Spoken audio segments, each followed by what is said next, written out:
Joe Rogan has just reacted to the chaos surrounding Ilia Topuria and his wife. And according to people close to the situation, things are getting crazier by the day. Publicly, there's like a divorce. Oh, yeah. Well, she's taking photos with rappers and shit, putting it on Instagram. No. Yeah, they try to Put a fucking knife right in your spirit. This is the mother of your children, and this lady is a monster. There's a lot of ladies like that because you hooked up with a guy who's an incredibly special human being. You have not just a UFC world champion, but a 2-division world champion superstar who the whole world wants to see, and you're his wife. So you're like, oh, look at me. And then he doesn't want to be with you anymore. Well, I'm gonna take you down. Reputation destruction. That's what they really are experts in. Actually, I met my wife in Miami. Really? Yeah, she was living there. Damn. Who says you can't meet your wife in Miami? You can find your wife in any place in the world. You hear that? Put that on Only in Date on Instagram. You can meet your wife in Miami. Alright, let's go. Put it on Only in Date. It's hilarious. Every year. But why are you saying that? Huh? Why are you saying that? Everyone says that. Because you go to the party and this is the only place you see. But you don't know the another part of Miami of people that just they want. Normal. Yeah. Best place to work out too, Miami, because you can just walk outside and run the water. Does anybody get under your skin? You know what that means? Like, you know what I'm saying? Like somebody that knows to say something that triggers. They see your face is saying something though. I think the only person is my wife, probably. She's the only person. No one else, I think. Seriously? I think so. That's very good. Yeah. You know, because you know that is a big strength of a lot of great ones were like that. Some of it wanted it. Some people wanted it. Like Michael Jordan's was. He wanted you to say something to him. Yeah. And then he would convince himself that you said something about him really bad. And then he wanted to kill you. That's what Michael would talk about. You know? Yeah, but at the end of the day, he was playing basketball. Right. And I have enough of that energy that I wanna go in and take his head off. Because what was once a private relationship issue has now exploded into a full-blown controversy, shaking the UFC from the inside out. Over the past few weeks, whispers around Ilia Topuria's personal life have turned into major headlines, with reports of a bitter divorce, an escalating legal dispute, and a lawsuit that has forced one of the most dangerous champions in the sport to step away from the octagon. This isn't just tabloid drama anymore. This is real life colliding with elite competition, and it's already changing the future of an entire division. According to what is currently public, the situation between Topuria and his wife deteriorated quickly, with legal filings suggesting serious disagreements over finances, assets, and personal conduct. While neither side has revealed full details, publicly, the tone of the case says enough. This isn't amicable, this isn't quiet, it's ugly, emotional, and consuming. And that's where the UFC enters the picture. I had to dig into this. I guess I misunderstood. Ilia Topuria made headlines.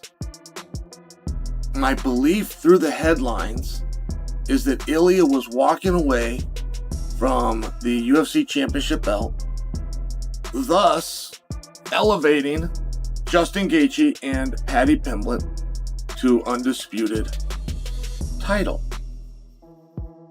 Now, once I dug into this, I can't quite recall why I thought it in the first place.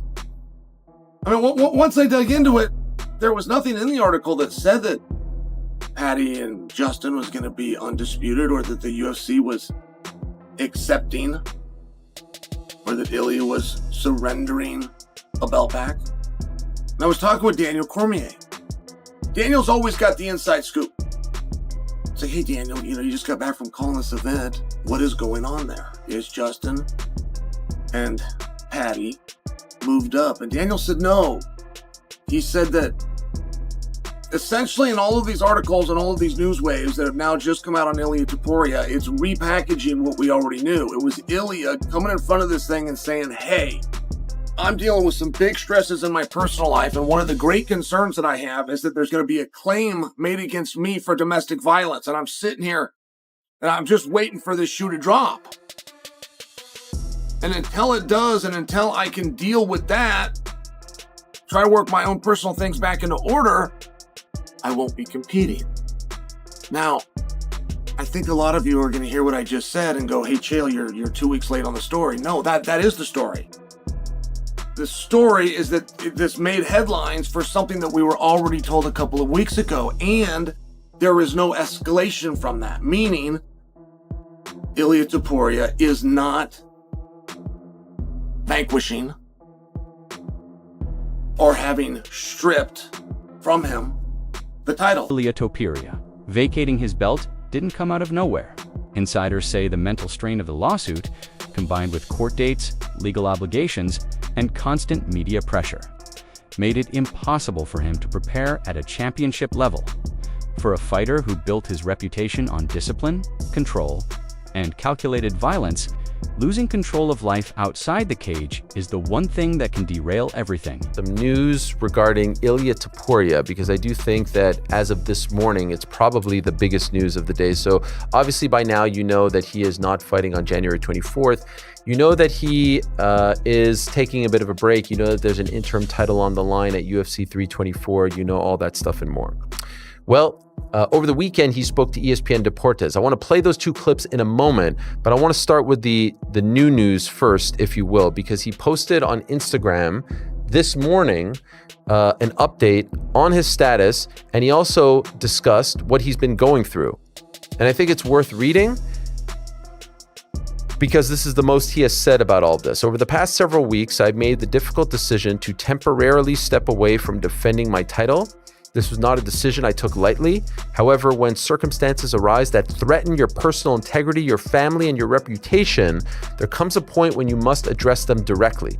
In recent months, I have been subjected to severe and unacceptable pressure, including threats to disseminate false allegations of domestic abuse unless financial demands were met. These allegations are entirely unfounded. The truth is not a matter of opinion, it is a matter of evidence. All relevant evidence has been carefully preserved and documented, including audio recordings, written communications, witness statements, and video material. This evidence has been submitted to appropriate judicial authorities in order to pursue legal action for attempted extortion, falsification of evidence, misappropriation of funds, and personal property, and multiple threats. My initial decision to remain silent was made solely to protect my children, who are the most important part of my life. However, I've come to understand that silence under these circumstances does not protect the truth. It allows false narratives to take hold. Many individuals have faced similar situations, and time and again, the legal system has ultimately clarified the facts. Today, I'm stepping forward not only for my family and myself, but also to demonstrate that no one should be forced to yield to intimidation, manipulation, or fear. Those who know me can attest that I have never engaged in violence of any kind, and that my life and career have always been guided by discipline, respect, and integrity. I have full confidence in the judicial process and will allow the legal system to determine the facts based on evidence. Out of respect for my children and the ongoing legal proceedings, I will not be making any further public statements. I respectfully ask that speculation be avoided and that my family's privacy be honored during this sensitive time. The truth does not require volume, it requires facts. Thank you, Ilia Topuria. So that is heavy duty stuff. Obviously, we knew that he was going through some personal issues and there's rumors online, and I didn't want to partake in any of those. I had not heard any of this. Did Ilia Topuria and his wife break up? Like, seriously, I'm actually so upset about this. Honestly, I hate when good-looking couples split up. Ilia Topuria and his wife Georgina look like such a power couple together, and if this is true, this would be so shocking. We already dreamed this so many times. We always say that you have to see things before they happen. Another dream come true. But what if it's true? What will this mean for Ilia Topuria's perfect 17-0 MMA record? And you know what they say, behind every successful man is an even better woman. Anyway, everyone's going on about this awkward Nelk Boys video with Ilia Topuria, so let's check it out. Fans are split. Some believe Topuria did the right thing by stepping away to protect his mental health and avoid a disastrous title defense under emotional stress. Others think this is the beginning of a collapse, arguing that champions are supposed to fight through adversity, not retreat from it. And that debate alone has turned Topuria into one of the most talked about names in MMA overnight. What makes this situation even more volatile is the timing. Topuria was at the peak of his momentum, undefeated, feared, and rapidly becoming the face of his division. And now, just like that, the belt is gone. The future is uncertain, and the UFC is scrambling to reshuffle title plans that were supposed to be locked in for years. But here's where things take a darker, more intriguing turn. People close to Topuria say this situation has changed him now, weakened him, but sharpened him. There's a belief growing in the MMA community that when Ilia eventually returns, he won't be the same composed technician fans remember. He'll be fueled by heartbreak, anger, and a point to prove. I had not heard any of these allegations or rumors, innuendo, any of that. And so you can understand even more so why he would want to step away and not focus on fighting or defending his title, because obviously there's a lot going on. It's extremely sad. It's, I feel for everyone involved. I feel for his family. I feel for his kids. It's an awful situation. And so let's see what happens. Let's see what becomes of it. And let's see when we can see him back in there. As of now, there's no real timeline set in place. He spoke to ESPN Deportes about that, about his decision to walk away. Here's what he had to say, and I'll read the subtititles for you in case you're just listening to the audio. Finally, Ilia, because what the public wants to know, you announced not the first quarter that you'll fight in January. When would you like to fight? When you feel it's time to return? Well, Ilia says, as I've communicated, I'm going through some personal problems. I do not have an exact date when everything will be fixed.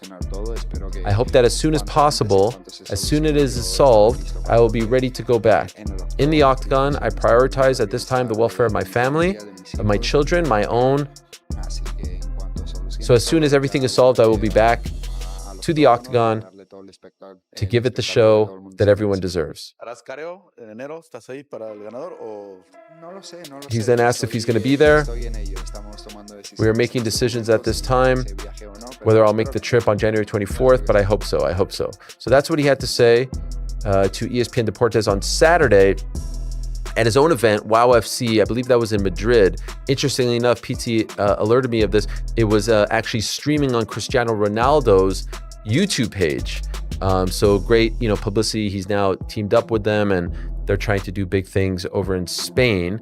He was also asked, by the way, how the UFC was handling the situation and the kind of support that they were giving to him. Here's what he had to say. I think a lot of people were surprised that you were not fighting in the first quarter, at least. But how is it with the UFC? Are they understanding? Because obviously all the fighters can go through problems such as what you are going through. How understanding was Hunter and the other people involved? The truth is, Ilia says, they have been excellent. We have a special connection. I have understanding without having to give a lot of explanation, understanding from them. From the very first moment, they have extended their hand. I've been offered their support in any time I needed it. So I don't really know. I'm very happy for the support I've received from them, for the understanding, and also happy about the steps that they have to take. It has obviously been a conversation we have had.